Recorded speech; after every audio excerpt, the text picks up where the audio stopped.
I am Darlene, and in today's video, I am going to show you how I feed my sourdough, what my sourdough looks like when she needs to be fed, what she looks like when she is happy and fed, and also how I store my sourdough. I do want to say I am not a high maintenance gal when it comes to my sourdough. I'm very low maintenance. And so I want to encourage you to know that when it comes to doing sourdough, it can be as complicated as you want it to be, or it can be as simple as you need it to be. Now, with that being said, I do want to note that I do live in Southeast Texas, so it is hot and humid in our area. I do not store my sourdough on the countertop. I actually will store my happy and fed sourdough in the refrigerator. And that is the best thing to do, especially if you want to do this in a low maintenance way. So let's get to it. This starter has been sitting in my fridge for the last 3 weeks. I just haven't baked anything recently that I needed it. And so it's a perfect example of a hungry sourdough starter, which is technically considered a discard at this point. Now, the hungrier it gets, it will start to develop this gray film of water over the top, and that's called the hooch. And right now, my sourdough's consistency, she's definitely hungry. You can tell how thin the sourdough is. It's very runny, and that's just a sign that it's time to feed the sourdough starter. But even if you have a gray layer of water on the top of your sourdough starter, do not be concerned. It's not mold. It's just called the hooch. And all you'll do is stir your sourdough starter with the gray water, and you can still use this to make things. Typically, if you do have mold growing in your sourdough, it will be pink or it will be green. You might find some fuzzy. But if it is just a very thick layer of grayish water, that's just the hooch. Let's talk about my jar. I want you to notice this jar is wide mouth. It is tall. It doesn't have much of a neck, and so this jar is wide enough for me to get my spatula in to stir my starter. It makes it easier to get the starter out of the jar. I am also going to show you the jars that I have used for my starter. And I do think it is handy to have more than one jar for your sourdough starter. Let's say you want to start fresh with a clean jar, or maybe you have a project and you need more starter than will fit in your jar. And so I find it is handy to have more than one. These are ones that I have used and do prefer. I have made lid cover for my jars. It has a little liner on the inside that just helps keep my sourdough from drying out, and it does fit on all 3 of these jars.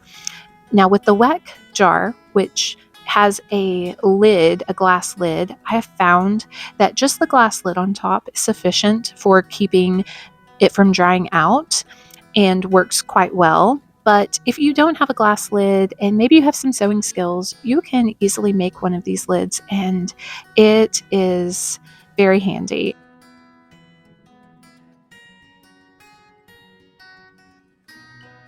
These are my jars. And then also I will use a hair tie. This is one of these little hair ties that we use. And I use this to help mark my jar where my starter is right after I feed it. Now, this is very important because it lets me know how much my sourdough has actually grown in the time since I have fed it. You know that your sourdough is happy and fed once and ready to be used once it has doubled in size. So let's feed this sourdough. I don't need a whole bunch. You really don't. As long as you have at least a tablespoon of sourdough starter, that is plenty to start and refresh your sourdough. The more sourdough you feed, the more flour you have to feed it. So as you can see, because this is very liquidy, I can literally just pour this into my jar, and it's not a whole lot. And to my estimation, I think I have about a tablespoon of starter in this jar. And remember, we are doing low maintenance. This does not have to be exact, and it will still work out. So now I'm going to start adding my flour. And part of adding my flour is that I am not necessarily measuring the flour by the cup, but I am putting it to the line and where my band is on the jar.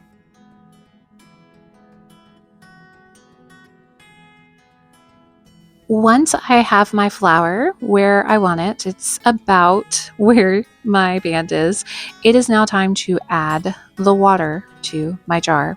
Now, we are going to do this a little bit at a time. We are not going to add nearly as much water as we will flour. In my experience over the last 5 years, I have heard many say, well, if you do a cup in the low maintenance realm, if you do a cup of flour, you need to do a cup of water, and that is way too much. Even then, I have definitely have over a cup of flour in this jar right now by my estimation, and I am not even adding but maybe a third of water. So we want to make sure first that our sourdough starter is not dry. We don't want any dry crusties and powder in our starter. We want it all to be wet. And if you notice it's dry, you can add more water. Now, I will say, spoiler alert, I did add a little bit too much water for what I'm looking for in my starter. So it's also very easily remedied. What you will do is you will add just a little bit more flour. And so now you might be saying, well, Darlene, what consistency are you looking for? And that's a great question, okay? The consistency that I'm looking for in my starter is, for one, it does not need to be soupy. It does not to be watery. I should not be able to easily push my spatula through this starter. And this is just, it is too soupy. So I did add too much water. So now I'm going to add some flour to my starter, and I'm going to mix it again. And the good thing about the flour is it will absorb the water, and so this, you don't have to worry about that. Like, you can just add a little bit more flour, stir it, see where it's at, and your consistency should be like you are pushing your spatula through very stiff pancake batter. It's not runny pancake batter. It is very thick and stiff, and that should be the consistency that you are going for when you are feeding your starter. Now, here I have my starter at the consistency that it should be like. As you can see, the edges are coming off when I scrape down it. It's not thin, it's not runny, it's sticking to my spatula in a good kind of way. I'm actually having to work my spatula through this starter, and it is ready. It is ready to sit with a lid on top for a couple of hours until it has doubled in size. Now, I will say this, I will let it sit out on my countertop while it has been freshly fed, and I'm waiting for it to double. Now, the time that it takes for it to double in your kitchen will vary. My kitchen runs warm, between maybe 76 to 80 degrees, especially warmer during the summertime. Now, if your kitchen runs cold, you need to find a warm place to put this starter, whether it be in your oven with just the light on or under some lights, under cabinet lights, and you want it to rise until, like I said, until it has doubled in size. Once your sourdough is doubled in size, you can either use it immediately to prepare dough for baking, or you can just store it directly in your fridge. And that is how I store my sourdough starter. I do not keep her on the countertop. After she has doubled in her size, she is stored in the fridge until I'm ready to use her, or as I'm using her, but I do not keep her at the ambient temperature in my kitchen because it's just too warm. And I would be feeding her a lot in order to keep her happy. So for a low maintenance sourdough, this is how I do it. And it has been a game changer. So this is what it looks like to feed my starter and store my starter. Thank you so much for joining me today. I hope that this video was helpful, and encourages you as you learn to make sourdough.